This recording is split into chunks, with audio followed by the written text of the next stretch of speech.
tooltip, an elegant way of providing detailed information by just hovering a cursor on a visual. In today's video, we are going to discuss how we can add a tooltip in Power BI.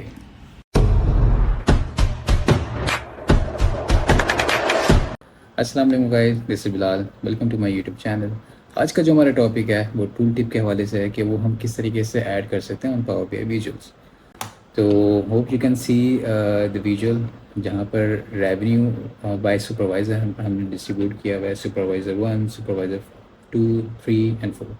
इनमें सारे revenue show हो रहे हैं, उनकी percentage show हो रही हैं। अगर आप कर्सर इस चार्ट के ऊपर लेके जाते हैं तो आपको कुछ एडिशनल इन्फॉर्मेशन शो करता है जो ऑलरेडी उसमें लिखी हुई सुपरवाइज़र 1 और उसका रेवेन्यू दे रहा है विद परसेंटेज। तो बट हम यहाँ पर डिफरेंट ग्राफ्स भी ऐड कर सकते हैं, कोई टेबल भी ऐड कर सकते हैं। वो टूल टिप यूज़ करके हम वो चीज़ ऐड कर सकते हैं। वो किस तरीके से ऐड होगी, उसके लिए हमें एक न्यू पेज ओपन करना पड़ेगा। इसमें पेज ओपन करने के बाद इसका जो फॉर्मेट में हम जाएंगे तो पेज की जो हमने टाइप है ये बेसिकली 16:9, ये नॉर्मल एक पेज का इन लैंडस्केप साइज़ होता है।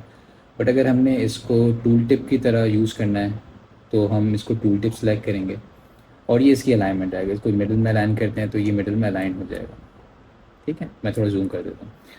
अगर लेट्स सपोज़ हम यहाँ पर हमारे पास एक डाटा है जिसमें एम्प्लॉयज़ के नेम आते हैं, कुछ 1 से लेके आई थिंक 19-20 तक एम्प्लॉयज़ हैं।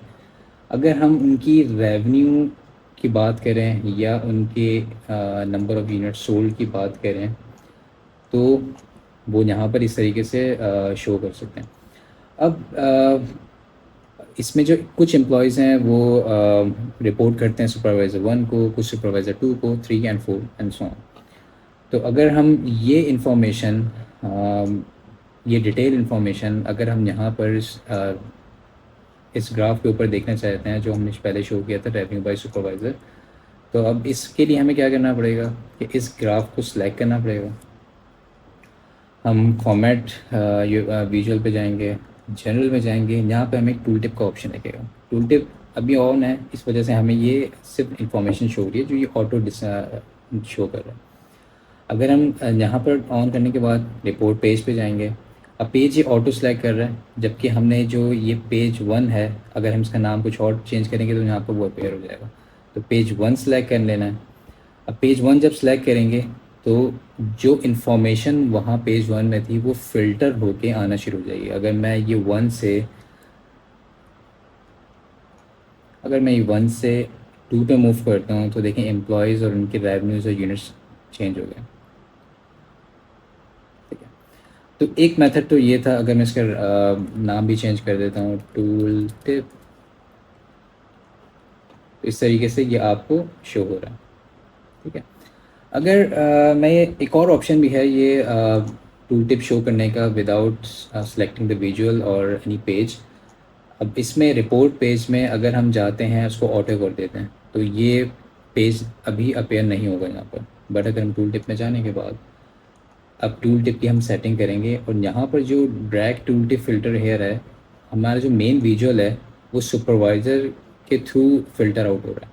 तो अगर हम टूल टिप में यहाँ पर सुपरवाइज़र को ऐड कर देंगे तो ये डैशबोर्ड में जो टूल टिप हमने फॉर्मेट सेक्शन में इस विजुअल पर टूल टिप हमने सेलेक्ट किया तो ऑटो पर किया था, अभी हमने पेज सेलेक्ट नहीं किया, बट स्टिल वो अपेयर होना शुरू हो जाएगा क्योंकि उसने ऑटो जज कर लिया उस टूल टिप को कि ये किस उससे रेलेवेंट है। जैसे यहाँ एम्प्लॉयर था तो वहाँ मैं फ़िल्टर आईडी में एम्प्लॉयर डाल दिया तो उसकी वजह से ये ड्रैग हो सकता है।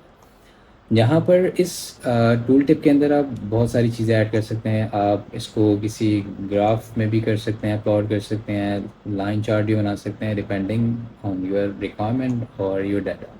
Hope you guys understand what I just tried to explain. If you have any query, just put your thoughts in the comment section.